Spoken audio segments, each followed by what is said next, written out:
Perfect. Perfect.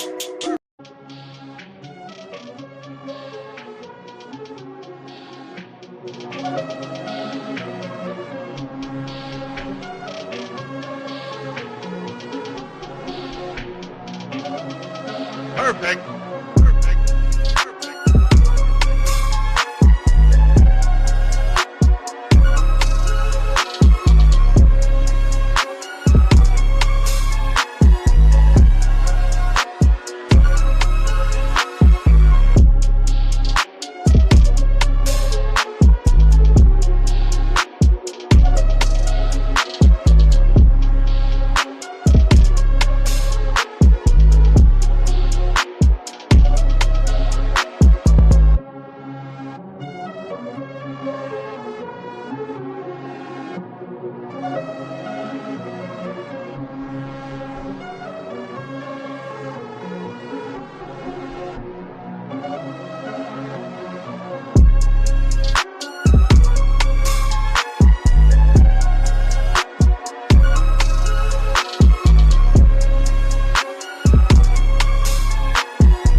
Perfect.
What is going on, everybody?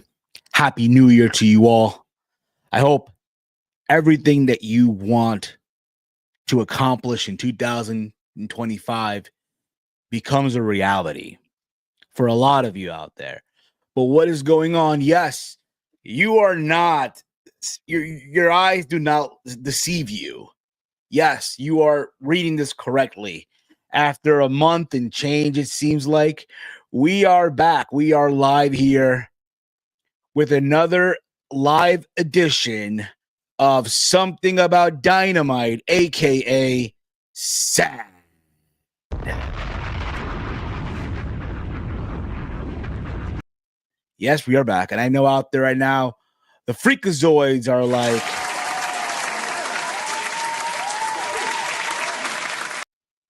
I hope all of you again are doing well. If you are new to the channel, hit the subscribe button down below.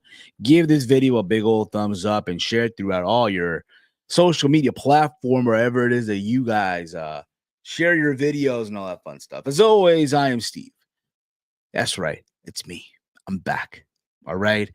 Believe it or not, this is the second video that I'm doing here. Yes, this is technically a live stream, but I recorded earlier today and it's already uploaded on the channel this past Monday's Raw review. Yeah, so Raw Rundown, which normally goes live on Tuesday, did not go live because, well, it was New Year's Eve, and honestly, I just did not feel like going live.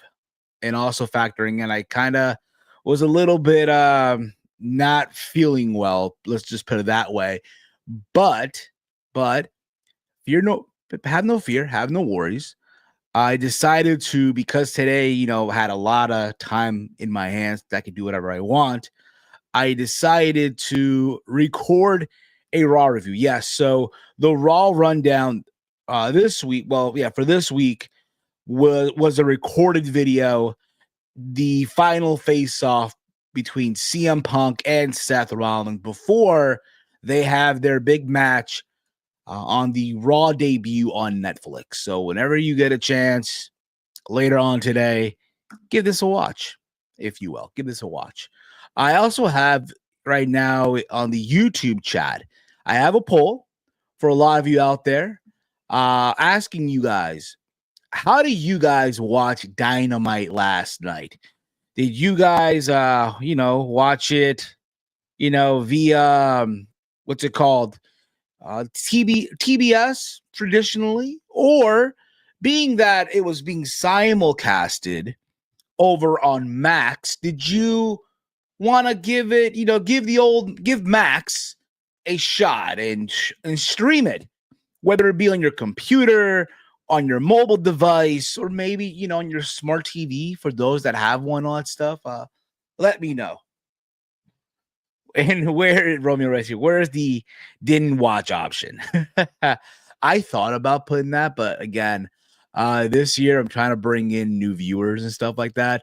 So I don't want to come off like the asshole. Oh, how dare you, man? Why would you put that option out there? What's wrong with you? I know we live in this day and age of sensitivity and shit like that. But yeah, let's just assume here, you could also just in your mind just tell me you didn't watch it, which is fine as well. But yeah, man, I ain't gonna lie to you. I ain't gonna lie to y'all.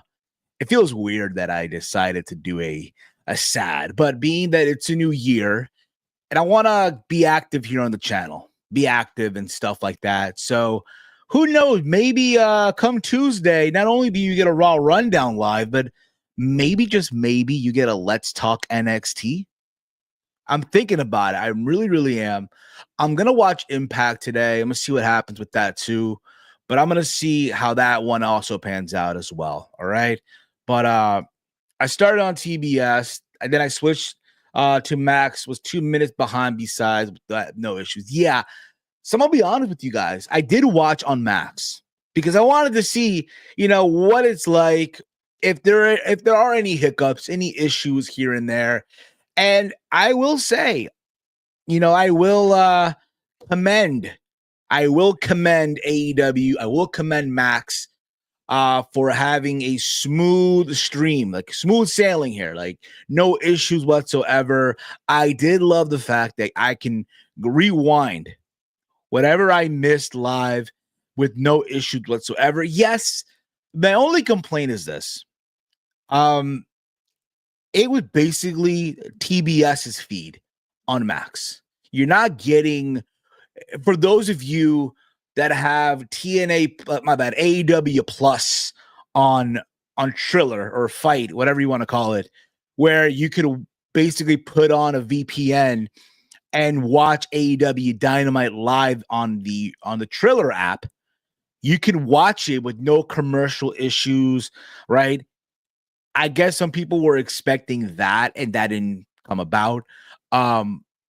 So for me, from my point of view, there was no issues. Just that I wish there wasn't really that many commercials, but nonetheless, I get it. They got to pay bills too, so there are ads and all that stuff, and makes total sense. So fine, but nevertheless, I had no issues at all. My only curiosity is this: I know the rating is no more. The ratings are going to be very rare now because obviously, you can watch any way you want now, right? You can watch on Max, you can watch on TBS, and it doesn't really matter. And I know for a lot of people out there, it's what about the rating? What's the rating going to be like? All I can say now is rest in peace, Barry the Buzzard. Rest in peace. Since we won't really find, I mean, you'll get the rating, but really, to be honest, people are going to be watching now through their through mobile devices and stuff like that. So it really doesn't make a difference, if you want my humble opinion and stuff like that. So overall, look, I understand it's been a hot minute since I've done a episode of S.A.D, of something about Dynamite here on the channel. And the reality is, for a hot minute, we really here, like all of us as a group, we've not been feeling AEW Dynamite. Like sometimes sitting through Dynamite has been the most depressing thing to sit through on Wednesday nights, to the point where I will hit up Walter and be like, yo, fuck S.A.D on Thursday. Let's do ATP gaming. But again, being that it's a new year, I want to start things completely fresh, right? And I'm like, you know what? I'm going to do a S.A.D. Even if I did not like the show or not, I don't want that to be the excuse. So I decided, you know what? I'm going to do a S.A.D and stuff like that. And overall, can't watch 2019 AEW on Max. I get sad. What happened? So much promise. Yeah, the thing too, like you can go back and rewatch 2019 AEW. Like I was watching, believe it or not, a little bit of Double or Nothing for the most part, and just to see what it's like. And yeah, man, it makes you wonder, like, what happened. That's the thing too, right? For the most part, again, back to this though, I decided to, you know what, let's start doing S.A.D again. And I'll be honest, last night's show, for the most part, I thought was a solid show from AEW.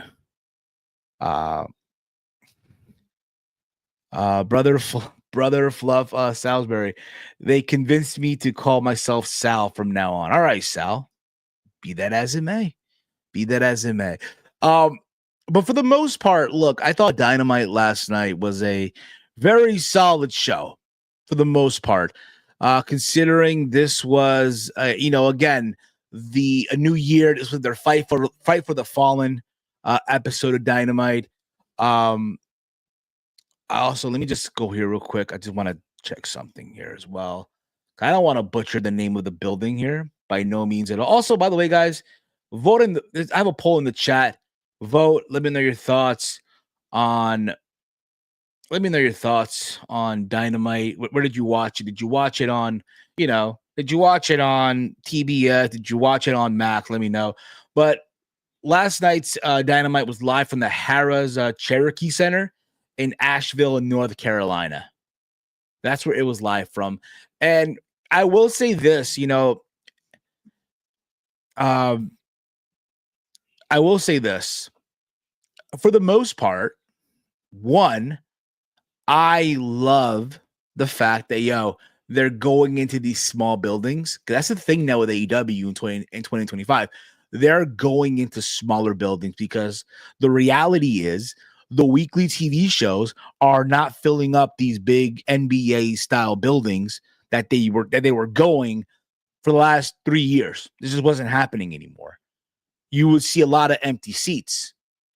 And at times, as a viewer watching from home, you would watch and you would see a lot of dark parts on the show, and it would be depressing to watch, even if you're there live in the building. Now, lucky for me, being that I live in the Northeast, we don't tend to do that. We tend to show up. We tend to turn up, whether it's New Jersey, whether it's New York, even if it's Philly, we will show up, right? But I thought this picture was very nice. Look at that. Jam-packed last night. AEW's Fight for the Fallen. I think the building fits about 7,000 people. Their setup was for 5,000. I think they got about 3,500 or so in the building. So good for them. Good for them. For the most part. I will say this though. I will indeed. I will say this. About the show at the beginning. My thoughts is, I'm so excited. I'm so excited. I'm so excited. I'm so excited. Hey guys, did y'all know? Did y'all know? I'm so excited. And I just can't hide it. I'm about to lose control. Bruh, look, I did not get to catch the intro per se. But I saw back on Twitter the intro, and I at first thought it was some troll. Like, all right, someone, put a song over it. And no, actually, it was So Excited by the Pointer Sisters from 1982 as the intro for Dynamite. Granted, I agree with Romeo. The original intro, the first intro is still goated. Light the fuse, something, dynamite. Yeah, I agree. I can't imagine giving Tony Khan the aux cord to play music. Hell no. Can you imagine what his Spotify or Apple Music playlist is looking like? For all we know, bro, he's probably still on Pandora. He looks like a Pandora user. All right. He probably found a way to hack into the app where you can get more than 6 skips, right? If for those of you that remember the old Pandora app, if you still use it, bless your heart. Okay. I used to use Pandora back in the day, right? Where after 6 skips, it won't let you skip a song anymore and shit. I can only imagine again what has to be Tony Khan's Apple Music or Spotify playlist. Maybe he uses both. Who the fuck knows? But it has to be the most craziest playlist. I have to imagine. I can only imagine. Okay. But for the most part, I'll be honest, the intro I didn't find it weird. I get it. Yo, bro, you're excited. You're excited the fact that, you're now. You got to keep this in mind, okay? I get why he will choose that song in particular. Look, they got the bag, right? They got their money from Warner Media, or Warner Brothers Discovery. I think they're getting $3 million a week, right? That's another thing. And also factoring in, bruh, you're finally getting your show Not only live on TBS and TNT on Wednesdays and Saturday, but you're also going to be live on Max. So of course I can understand why he would fork over some money for I'm so excited. Would I have done that? No. But hey, that's Tony Khan for you. That's Tony Khan. What do you expect? When he has money, when you have the money that he has, bro, you can fork over money for any song you like with no hesitation at all. We still paying for pay-per-views? I would assume so. I think it's going to be at a discounted price though. If I am to guess, I think it's going to be a discounted price. I think some people have this idea just because it's on Max that it's finally going to be free, like on Peacock. I don't think so. I think we're paying a discounted price now. Unless you got some connections in the UK, a little more cheaper. But we'll see. We'll see how that plays in on stuff. Khan has all of those songs on his MySpace. Probably so. For the most part. But again, guys, let me know your thoughts in the chat, your thoughts on the show. If you're new to the channel, once again, hit the subscribe button down below. If you want to become an ATP channel member, it's only $2.99 a month. All right. It's only $2.99 a month, and you get all these perks, all right, that you see here on the screen here as well. So hit the join button. And if you don't see the join button, there is a link down below in the description box that will direct you to becoming a channel member. All right. But be that as it may, look, man, the show opened up with basically a video. It opened up with the promo of Jon Moxley from after World's End to kick off the show, where he talks about how he's taken, how there's no one that's taking this belt from him. He would rather melt the title and throw it into the ocean, because remember, the title is inside of a briefcase before anyone can grab with their greedy, lying hands can get their hands on the belt. He talks about taking bullets for the team, right? How he's took this company on his back from the very beginning, even during the pandemic and all that stuff. And, for the most part, look, I thought the promo overall was, post-match. Again, he defended his title against 3 other guys. He also referenced Adam Copeland, right? He referenced Copeland as well. So that, again, they're hinting that down the road we're going to get this Adam Copeland and Jon Moxley feud. And I think the issue is this. Like, look, I don't mind Jon Moxley versus Adam Copeland. If they want to have a match, fine. I think overall it should be a very well put out match. That being said, I think the issue is the fact that you have basically Adam Copeland being represented as the savior of AEW. I think that's the issue here. You want me to believe that Adam Copeland is the savior of AEW, when in reality, he's not. He's not the savior of AEW. But that's just the way things are going right now. I miss looking at the Triple B, bring it back. Who knows? Maybe, just maybe. We'll see what happens with that. But again, that was the opening video package, right? We did get Hangman Adam Page versus Orange Cassidy going at it one-on-one. The match went about 12 minutes and 54 seconds. It's a very solid opening match. 2 guys that were in the world title fatal 4-way at World's End. Just a good back and forth between these 2 guys. The match ends with Hangman Adam Page hitting the buckshot lariat after Orange Cassidy went for multiple attempts of the orange punch. So yeah, buckshot lariat, 1, 2, 3. And then after, Hangman Adam Page decides to hit a dead eye on Orange Cassidy, and then hits another one. Like, he holds on to Orange Cassidy, holds on to him, right? And security comes in. Christopher Daniel comes in as well, trying to stop all the chaos that's taking place. To which Hangman Adam Page decides to strike Christopher Daniels, wanting him to stay out of his business. Now, do I expect in the upcoming week Christopher Daniels to put on the boots? Possibly. Does it make any sense that we're having Hangman Adam Page go from the world title to now facing these old timers that have no business at all? Like, you know what I mean? But hey, what do I know, right? From a viewer perspective, I'm sure it'll be a good match. I'm sure Daniels can probably get one good match in him. But at the same time, it looks like we're seeing a lot of old people getting involved in the show. A lot of the old, say hello to the old guys, right? We got Christopher Daniels, right?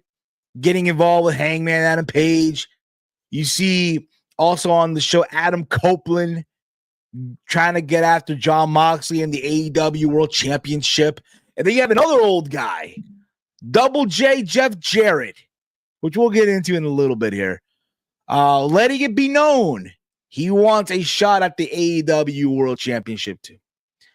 So after this, we get Jay White. He cuts a promo backstage where he vows vengeance on Wheeler Yuta and says he will win his match later on the night. It will be a triple threat involving not Wheeler Yuta. What the fuck? Jay White, Roderick Strong, and Swerve Strickland. And the winner of that match would get the number one spot in the Casino Gauntlet that's going to be taking place next week on the program. So, yeah, that's happening next week for those of you who don't know. And the winner will get a shot at the World Championship at Maximum Carnage. That is the next themed AEW Dynamite episode that's happening, I believe, the week after. So keep that in mind. All right. But we do get after this the Hurt Syndicate of Bobby Lashley and Shelton Benjamin going up against the Acclaim. Now, for those of you who still watch Rampage or watch the last episode of Rampage, you might have seen Chris Jericho versus Anthony Bowens. And somewhere in the match, Max Caster proceeded to hit Anthony Bowens with the championship. Now, at first view, you would think, oh, he did it on purpose. Now, during the intro of this tag team match, they showed a little video of them doing a promo early in the night where Max Caster still referring to himself as the best wrestler alive. I know, insert your laughter, right? Haha. Insert your laughter. And Anthony Bowens just wants to know flat out, like, yo, bro, did you do that? Was that really on purpose or was it really an accident? I need to know. To which Bowens told him, look, man, my bad. Caster told him, look, it was an accident. It's an accident, man. My bad. We got to stay focused. I'm not even going to rap tonight. Thank God. Thank fucking God that he was not rapping last night. But be that as it may, the match itself, look, it was a fucking beatdown. A quick match. We see Bowens basically fed up with Caster's attitude because Max Caster decided to do the blind tag. You know, the little blind tag, right? And Bowens was fed up. And he watched as Bobby Lashley was beating up on his sister. I'm sorry, Max Caster. And also Shelton Benjamin proceeded to beat up on Max Caster. Didn't even bother, like Anthony Bowen didn't even bother to make the save. He allowed Max Caster to tap out to the Hurt Lock. Some would say it's, getting even for what happened. The way I look at it, bro, look, if my tag team partner is not making the attempt to fucking make the save, then I want out. Fuck that tag team partner. It's a piece of shit. That's how I look at it. Max Caster not in the wrong in this. Is Anthony fucking Bowens. But be that as it may, from the looks of it, we are seeing the dissension of the Acclaimed in front of our eyes. And it's kind of sad, too, because at one point, the Acclaimed was one of the most over tag team acts in AEW. I'll never forget, like, what was it, Full Gear 2022, when they were feuding against, was it Swerve Strickland and Keith Lee, Swerve in Our Glory. I think that was the name of the tag team. If I'm wrong, please correct me in the chat. But I remember that match at, was it All Out, where it looked like they were going to win the tag titles, that being the Acclaim. They were going to win the tag titles. Everyone thought, all the near falls. It eventually, Swerve in Our Glory picked up the W, but they went to Arthur Ashe weeks later and ran the match back. It wasn't as good as the original match, but they got the win in New York. But honestly, they should have gotten the win in Chicago. But at the same time, I get why you want them to win in New York, but it was just so, the moment was there at all out, right? And as time went on, it's like, bro, Max Caster has become the most annoying thing to listen to, right? For a lot of people. And it's his raps, it's just how he is, how he carries himself. To which now you're like, yeah, man, it's like how the mighty has fucking fallen. That's what it's become.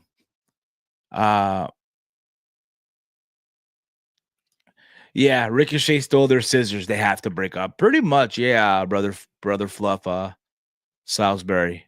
Pretty much. I'm sorry. I'm gonna call you Sal, like you requested here. They convinced me to call myself Sal from now on, so I'm gonna call you Sal. All right, there you go, as you requested. But for the most part, again, Bobby Lashley and Shelton Benjamin made it look easy out there, as you expect. The match went about 4 minutes and 11 seconds, so there was that too. After this, Swerve Strickland cut a promo hyping up his match with Roderick Strong and the Switchblade Jay White. Talked about how he'd never been part of a casino gauntlet. And he asked Alex Marvez, does he know why? Marvez, which by the way, I am shocked he still has a job with AEW. I am shocked to find that out. But he basically went on to say, oh, it's because you were the world champion. All right. He vows, that being Swerve, that is, to make 2025 his year, just like 2024 was his year. And it was. For the most part, it was his year. And you think about it. After this, we did get Julia Hart versus Jamie Hayter. This match, for the most part, I'll be honest, I wasn't feeling it at all. I was not. The match went as longer than it needed to for my liking.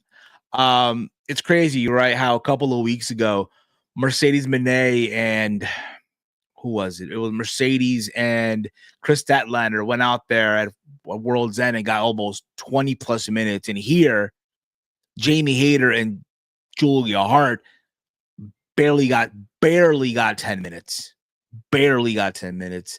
And for the most part, you know, I just felt like, really, to be honest, I love the whole act of Julia Hart, right? This dark, you know, character that she plays on television, right? I think it's cool. The music, everything is great.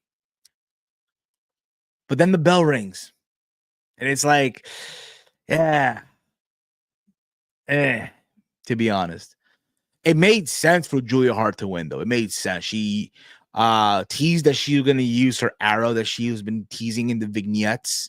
I've enjoyed the vignettes. I've enjoyed them for the most part.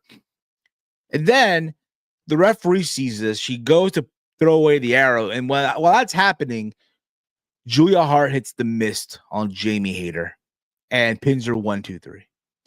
The downfall of Jamie Hayter needs to be fucking studied. It really, really does. Jamie Hayter deserves better. This right now is just, it's ridiculous. She's been back since All In. We're talking August. September, October, November, December. It's been 5 months. What are we doing with Jamie Hayter? What is the end game here with Jamie Hayter? Again, she, in my opinion, deserves better than this. It's bullshit. Fucking bullshit. But be that as it may, you get what you get. After this, they played a video package recapping the latest issues between Kyle Fletcher and Will Ospreay, because you got to remember, they did have that match at World's End in the semifinals of the Continental Classic.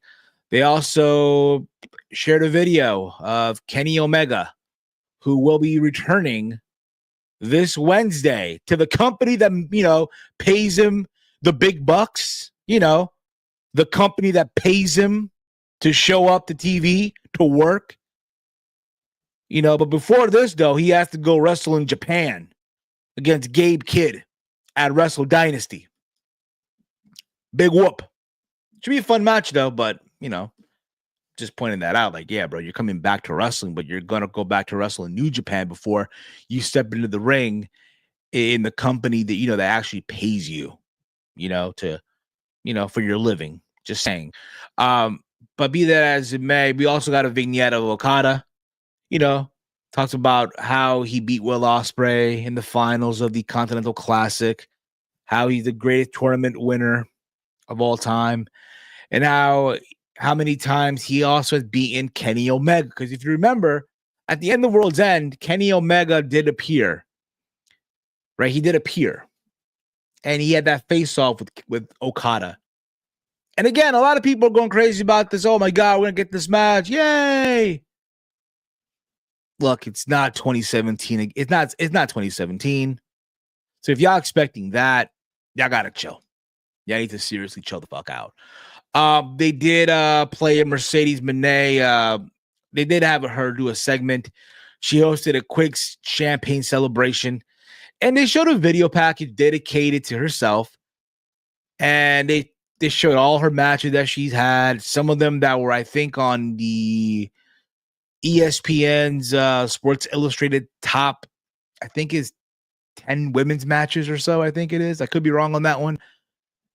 And she talked about her match coming up in Japan at Wrestle Dynasty against Mira Shirakawa, and how she vows, that being Mercedes, to take she takes Mina's title, Mina Shirakawa's title. She vows to take her title. They become a triple champion. So she wants to take the Rev Pro Women's title from Mina Shirakawa. She already had, that being Mercedes, she already had the TBS title, which is not on the line. And she already has the New Japan Strong Women's Championship, which is the title that's going to be also, I think, on the line at Wrestle Dynasty. Either that or the TBS title, one of the two belts. But nevertheless, if I believe there was a shitload. There was a shitload mentioned. But that being said, for the most part, I'm hearing more people talk about Wrestle Dynasty than they are Wrestle Kingdom.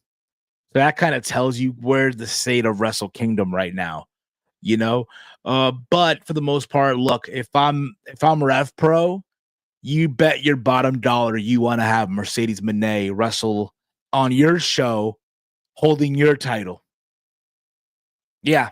So they're going to throw the bag at her. So cool. Awesome for that one. Cool. We did get also an Adam Cole, Roderick Strong, Kyle O'Reilly. They were all backstage, and they say that this is the year of the Undisputed Kingdom, and they have all the bases covered. However, next week, it's every man for himself in the Casino Gauntlet. Now, I've heard this line before. It's going to be our year. Just go out there and do it at this point. But we overall look, I just don't see them doing, anything crazy this year. That's just my opinion, of course. We did get the triple threat. We did of Roderick Strong, Jay White, and Swerve Strickland. The winner would get the number one spot in the Casino Gauntlet match to determine the number one contender for the World Heavyweight title at the special, what is it? Dynamite show happening. Yeah, it is Maximum Carnage. Yeah. Overall, the match itself was fine. Somewhere in this match, it looked like Swerve had this match in control, but Swerve Strickland was given a visit, if you will, by none other than Ricochet. Ricochet shows up and hits him with a scissor, and you see Swerve bleeding. And mind you, Ricochet showed up in a nice suit and tie. His white shirt is just covered in blood. So this visual of Ricochet with the blood looking very psychotic. I loved it. I love that because for all we know, look, Ricochet could have just gone to AEW and been just a flippy, high-risk wrestler, all the fuck you want. But there's a lot of people who do that already in AEW. At least here, he's showing character. At least here, he's showing, again, character work, which I'm all fine with, to be honest here. I am all fine with the character work when it's all said and done with these two guys, with Ricochet here with this new character. I'm all happy for that, right? I think we're going to probably get a match likely at Revolution between Ricochet and Swerve Strickland. And yes, they're going to go out there. They're going to tear the house down. They're going to tear the house down. Should be a fun match. But I'm just enjoying what Ricochet is doing so far, right? He literally made Swerve Strickland bleed, right? And I ain't going to lie to you. There's a part of me that thought that Swerve Strickland was going to have his dreads cut off because, again, it's a scissor. And you don't know what the fuck is up in Ricochet's mind right now, right? No one really knows what's going on in the mind of Ricochet. So, for that being said, when it was all said and done, all that happened, right? And that gave Jay White the opportunity to pick up the W. So, because of that, Jay White is going to be given the number one spot in the Casino Gauntlet, right? And now, for those of you that are wondering, oh, why would he get the number one spot? There's some people who might be confused. So the way the Casino Gauntlet works is that once there's a winner, the match ends. So you could be the last entrant. So basically, you don't have to be in the match to lose. You can lose without even entering the match. Put it that way. That's how quick these matches can go. So for Jay White, it's an advantage. Do I see him winning it? Possibly, quite possibly, but we'll see what happens with that. From there, we saw backstage, Jay Lethal, Sanjay Dutt, Satyam Singh, looking for Jeff Jarrett, right? Jeff Jarrett did say that he did have a big announcement, right? And people were speculating, oh, is he going to retire, right? And here he is, right? And Karen Jarrett eventually makes an appearance as well and hands him his boots. And Jeff Jarrett makes his way to the ring. A lot of people were probably speculating here. Okay, it's a retirement. He is retiring. It's over. It's time to move on, right? Leave the memories alone. Put the fries in the bag now, brother. But to go back to what I'm saying earlier, like a lot of the old guys are going after the world heavyweight title. You're seeing it right now, right? A lot of the old folks want that want the AEW World Championship. I mentioned it earlier with Adam Copeland, right? Mentioning it now with now Jeff Jarrett, which we'll get into in just a sec here. A lot of the old folks, man, a lot of the old guard don't want to let it go. So Jarrett mentioned the fact that he'd been in the business for so many years. His grandmother was a promoter. His dad was a promoter. How in 2002 he took a big risk, high reward, and basically founding a wrestling promotion, that being TNA, and how some of the best wrestlers have come out of that promotion. People were chanting TNA a little bit, but he basically went on to announce that he did sign a new deal with AEW, and he wants to go all in. He's going all the way with this. He wants one last run for the last outlaw. That is right. The last outlaw wants one more run, and eventually it leading to some gold. And he's not talking about the tag titles nor the trios titles, nor the TBS or TNT. He wants the big one. He wants the AEW World Heavyweight Championship. That is what he wants. That is what he wants before his new deal comes to an end. Now, a lot of people were speculating retirement. I thought that would have been very funny because we're seeing a lot of these old timers now starting to hang him up, right? We're seeing Cena announcing his retirement tour. Wouldn't it be kind of funny if, they're going to announce a Jeff Jarrett retirement tour?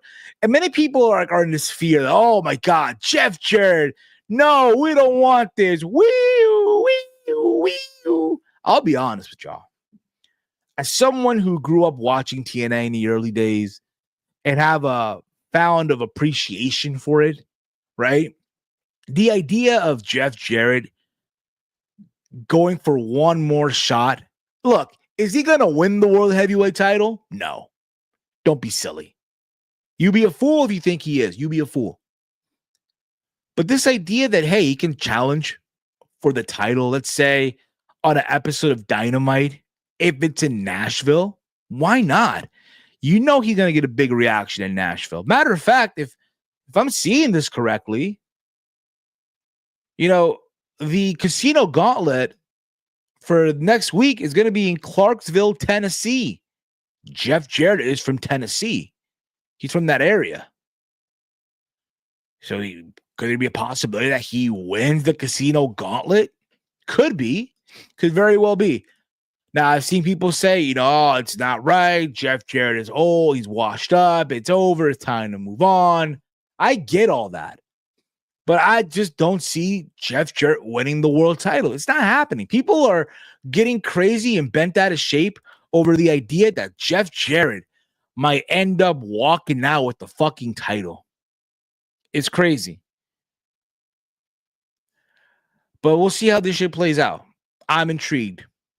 I'm intrigued to see how this shit plays, how this whole thing plays out. After this, we did get Powerhouse Hobbs on a 2-on-1 match. Made it look easy. So there was that. Big Bill and Brian Keith were interviewed by Alex Marvez backstage, and Marvez asked about Jericho's whereabouts. To which Big Bill and Keith get distracted by Copeland and FTR. In the brief confrontation and a challenge for a trios match on this Saturday's Collision. So that's happening on Saturday. We did get also a graphic tribute for Sweet Daddy Siki, who did pass away yesterday. So thoughts and prayers go to the family of Sweet Daddy Siki. I know he is the guy who trained both Adam Copeland and Christian Cage and many others. So cool. May he rest in peace. Condolences to the family once again. We did get also an MJF post-show promo from World's End that played, and he says he has issues with Adam Cole. He says that his issues with Adam Cole are done now, and now he's focused on regaining his Triple B. He is focused on regaining his Triple B. I will say this, though, as cool as that is, I'm happy for Max if that's what he wants to do. Go at it against Dictator John. But the problem is MJF has two old people in front of him right now, it looks like. And Adam Copeland and Jeff Jarrett, potentially. So we'll see how that goes too at the end. From there, we got the main event. We had the Death Riders of Jon Moxley, Wheeler Yuta, and Claudio versus Team Rated FTR. And look, they're in Asheville, North Carolina. They're in the home of FTR, so they got a big reaction. Also, again, the show overall was dedicated to the victims of Hurricane Helen. There was a lot of the first responders that were at the show. I know they did a lot of charity stuff in that area. So they got a big reaction, right? The match, for what it was fine. Everyone just got their moment at some point or another. Adam Copeland moving around like he's 51. What else do you expect? But when it was all said and done, he did pick up the win for his team. So there was that too. I think he pinned Wheeler Yuta when it was all said and done. And before that, though, he did spear Moxley off the announcer's table onto like the side there of the guardrail and shit. So there was that too. But from the looks of it, it could possibly be at Maximum Carnage. Not even. It's going to be probably at Revolution. Adam Copeland and Jon Moxley. That's what it looks like we're headed to. Am I big on that idea? No. Again, if they want to have a match, they're going to do it. But this idea that Adam Copeland is the leader of, or I'm sorry, the savior of AEW against the Death Riders is just silly to me. It is silly. But that is basically AEW Dynamite. They also announced that at Maximum Carnage on January 15th, it will be Christian Cage going up against Hook. Now, just talk about Jeff Jarrett. Can you imagine if we get the rematch from Against All Odds 2006 between Jeff Jarrett and Christian Cage, this time for the AEW World Championship? I can see it happen, but we'll see. We'll see. I will now close the poll. And as of right now, look at that. It's a neck and neck. 50% of you watched on TBS. 50% of you watched on Max. So it's a good balance. It's a very good balance. My question is, though, how many people really watched like on Max? The people that normally watch on TBS, how many people really transitioned over to watch on Max yesterday? That's my question. Also, what I like about this whole thing with Max is like, I don't have to watch it live. I mean, yeah, granted, because I do this, yes, you have to watch live. But really, to be honest, if you're just a regular viewer, you don't have to watch it live. You can go back and watch it whenever you want. Just the same thing will be when Raw goes to Netflix. But nevertheless, I thought Dynamite last night was a very solid show for the most part. This was, again, their first Dynamite of 2025, and I hope they can continue the momentum and get their shit together and have a good year. That's what I'm hoping for at the end of the day. But in case you guys missed it, yeah, this Wednesday, Kenny Omega makes his return. And also we're gonna get the Casino Gauntlet. The winner gets a shot at the world title at Maximum Carnage. And 2 weeks from now at Maximum Carnage, it will be Christian Cage versus Hook for the AEW world title. Also on the show, I didn't mention it, Mariah May did speak as well. On the show. She talked about how the women need to step up, basically, and who's next for her, and pretty much. So there was that. That was the show overall. Let me know your thoughts, guys, in the chat. Your thoughts on the show. What did you like and all that fun stuff? In case you guys have missed it, I did mention this earlier. I did mention this early on in this on the show. I did say that I did record an episode of the Raw Rundown, which is available here on the channel as a video this week.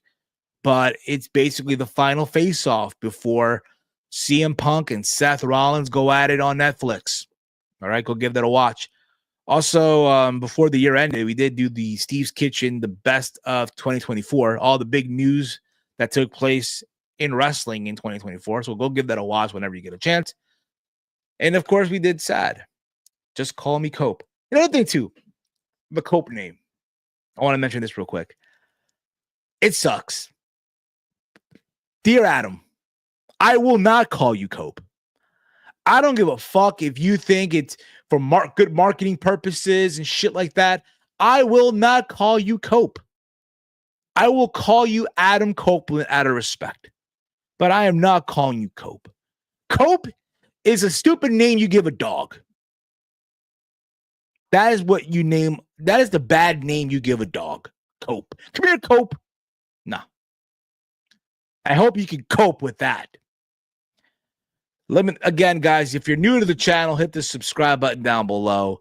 All right. Follow the Around the Point Network over on X at AT Point Network. Follow me on X at Heel Steven. If you want to become a channel member, it's only $2.99 a month. All right. You get all these perks that you see on the screen. Now, I know this weekend it is Wrestle Kingdom and it's also Wrestle Dynasty. I hope you guys enjoy both. Will I watch both shows live? I doubt it. What I might want to do, though, for Wrestle Kingdom, we do this every year. It's up if the boys are available for this. We'll see what is that couple matches that people are talking about on Wrestle Kingdom, and we'll probably do a watch along, just watching those matches for channel members only. All right. And if you're a channel member, you get to watch it with us. All right. So there's that. If the name Cope doesn't tell you that Tony Khan unintentionally buries talent, then I don't know what. I don't think it's burying. I just think this is Adam Copeland coming up with this himself, because I think that is the thing. This is an Adam Copeland idea. This is not a Tony Khan idea. Tony Khan, because it's Adam Copeland, will greenlight it because, hey, it's Adam Copeland. He's not going to say no to his talent. He never does say no. All right. But be that as it may, guys, thank y'all for watching. All right. If you're new to the channel, subscribe, do all that fun stuff. Again, if you have not checked out the Raw Rundown this week, it was an uploaded video. It's already up on the channel. Go give that a watch if you have not. All right. But yeah, man, just call me Cope, the rated R superstar Cope. And what y'all gonna do when Jeff Jarrett, JEFF, gets that one more world title match? What y'all gonna do? Ain't he great? I'm out, guys. Peace out.